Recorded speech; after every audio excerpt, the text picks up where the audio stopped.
بسم اللہ الرحمن الرحیم۔ السلام علیکم ورحمۃ اللہ وبرکاتہ۔ معزز دوستو، اگرچہ اسلام میں بلی حلال نہیں ہے لیکن اس کو پاکیزہ اور طاہر حیوانات میں شمار کیا جاتا ہے۔ جو بلیاں کسی کی ملکیت نہ ہوں انہیں پالنے میں کوئی حرج نہیں، جیسا کہ حدیث میں ہے۔ سیدنا عبداللہ بن عمر رضی اللہ تعالیٰ عنہما سے روایت ہے کہ رسول اکرم صلی اللہ علیہ وآلہ وسلم نے فرمایا، ایک عورت کو بلی کی وجہ سے عذاب ہوا، اس نے بلی کو قید کر کے رکھا یہاں تک کہ وہ مر گئی، پھر اسی بلی کی وجہ سے وہ جہنم میں گئی۔ جب اس نے بلی کو قید میں رکھا تو نہ کھانا دیا، نہ پانی، اور نہ ہی اسے آزاد کیا تاکہ وہ خود کیڑے مکوڑے کھا کر گزارا کر لیتی، یعنی اس نے بلی کو تڑپا تڑپا کر مارا تھا، اس لیے وہ جہنم میں گئی۔ تو آج کی اس ویڈیو میں ہم آپ کو بتائیں گے کہ بلی کو پالنا کیسا ہے اور دین اسلام بلیوں کے بارے میں کیا حکم دیتا ہے۔ اس کے علاوہ بلیوں کے متعلق کچھ معلومات بھی دیں گے تاکہ جو لوگ اسے پالنا چاہتے ہیں انہیں اس سے فائدہ حاصل ہو۔ تو گزارش یہ ہے کہ اس ویڈیو کو آخر تک مکمل دیکھیں تاکہ آپ تمام معلومات سے مستفید ہو سکیں۔ اس ویڈیو کو صدقہ جاریہ سمجھ کر دوسروں کے ساتھ شیئر کریں، ویڈیو کو لائک کریں، اور اگر آپ ہمارے اس چینل پر نئے ہیں تو ہمارے چینل کو سبسکرائب کر کے گھنٹی کا بٹن ضرور دبا دیں۔ دوستو، ایک سائنسی اندازے کے مطابق انسان نے بلی کو 10,000 سال پہلے سدھایا یا پالتو بنایا تھا۔ بلی آج کے دور میں سب سے عام پالتو جانوروں میں سے ایک ہے۔ افریقی جنگلی بلیوں کی کئی اقسام کو پالتو بلی کے آباؤ اجداد سمجھا جاتا ہے۔ بلیوں کو پہلے شاید اس وجہ سے سدھایا گیا کہ یہ چوہے کھاتی تھی اور اکثر اوقات جہاں اناج محفوظ کیا جاتا ہے وہاں انہیں پالا جاتا تھا، لیکن بعد ازاں ان کو انسان کے دوست اور پالتو جانور کے طور پر بھی پالا جانے لگا۔ پالتو بلیوں کے جسم پر لمبے یا چھوٹے بال ہوتے ہیں جن کی بنیاد پر ان کی اقسام اور نسلوں کا تعین کیا جاتا ہے۔ آئیے آپ کو وہ حدیث بتاتے ہیں جس میں بلی کے متعلق ذکر کیا گیا ہے۔ روایات سے یہ بات ثابت ہے کہ بلی اگر کھانے میں سے کچھ کھا جائے یا پانی پی لے تو وہ پلید اور نجس نہیں ہو جاتا، کیونکہ مشکوٰۃ شریف کی حدیث مبارکہ ہے کہ ایک عورت نے حضرت امی عائشہ صدیقہ رضی اللہ تعالیٰ عنہا کو حدیثہ بھیجا تو وہ نماز پڑھ رہی تھیں۔ اس عورت نے حدیثہ وہیں رکھ دیا تو بلی آئی اور آ کر اس میں سے کھا گئی۔ حضرت عائشہ صدیقہ رضی اللہ تعالیٰ عنہا نے نماز کے بعد اسی جگہ سے حدیثہ کھایا جہاں سے بلی نے کھایا تھا اور فرمایا، بلا شبہ نبی کریم صلی اللہ علیہ وآلہ وسلم کا فرمان ہے، یہ بلی پلید اور نجس نہیں بلکہ یہ تو تم پر آنے جانے والیاں ہیں۔ حضرت عائشہ صدیقہ رضی اللہ تعالیٰ عنہا بیان کرتی ہیں، میں نے رسول اکرم صلی اللہ علیہ وآلہ وسلم کو بلی کے بچے ہوئے پانی سے وضو کرتے ہوئے دیکھا ہے۔ اسی طرح ایک اور روایت میں ہے، کبشہ بنت کعب بن مالک جو ابو قتادہ رضی اللہ تعالیٰ عنہ کی بہو ہیں، وہ بیان کرتی ہیں کہ ابو قتادہ رضی اللہ تعالیٰ عنہ ہمارے گھر آئے تو میں نے ان کے وضو کے لیے پانی برتن میں ڈالا تو بلی آئی اور اس سے پینے لگی تو انہوں نے اس کے لیے برتن ٹیڑھا کر دیا حتیٰ کہ اس نے پانی پی لیا۔ کبشہ بیان کرتی ہیں کہ انہوں نے مجھے دیکھا کہ میں ان کی طرف دیکھے جا رہی ہوں تو وہ فرمانے لگے، کیا تم تعجب کر رہی ہو؟ تو میں نے جواب دیا، جی ہاں۔ تو وہ کہنے لگے، نبی کریم صلی اللہ علیہ وآلہ وسلم نے فرمایا ہے، یہ نجس اور پلید نہیں بلکہ یہ تو تم پر گھومنے پھرنے والیاں ہیں۔ ان دونوں روایتوں کو امام بخاری رحمۃ اللہ علیہ نے صحیح کہا ہے۔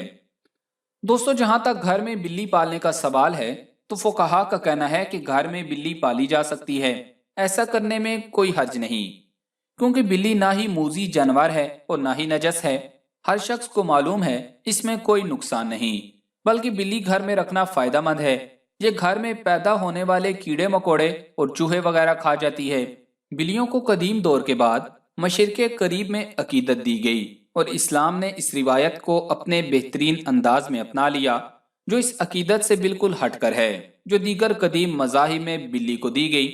کچھ مذاہب میں بلی کو ناپاک سمجھا جاتا ہے تو کچھ مذاہب میں اسے حلال جان کر کھایا بھی جاتا ہے، جبکہ اسلام نے ایک طرف ان کا گوشت کھانے سے منع کیا اور دوسری طرف ان کے ساتھ پیار و محبت اور حسن سلوک کرنے کی تلقین بھی کی۔ جیسے ایک صحابی کی کنیت تھی ابو ہریرہ، یعنی بلیوں والا پڑ گئی تھی۔ حضرت ابو ہریرہ رضی اللہ تعالیٰ عنہ کے نام کے بارے میں مورخین میں اختلاف ہے۔ کچھ نے لکھا ہے کہ آپ رضی اللہ تعالیٰ عنہ کا نام اسلام لانے سے قبل عبد الشمس تھا اور اسلام لانے کے بعد عبد الرحمن رکھا گیا،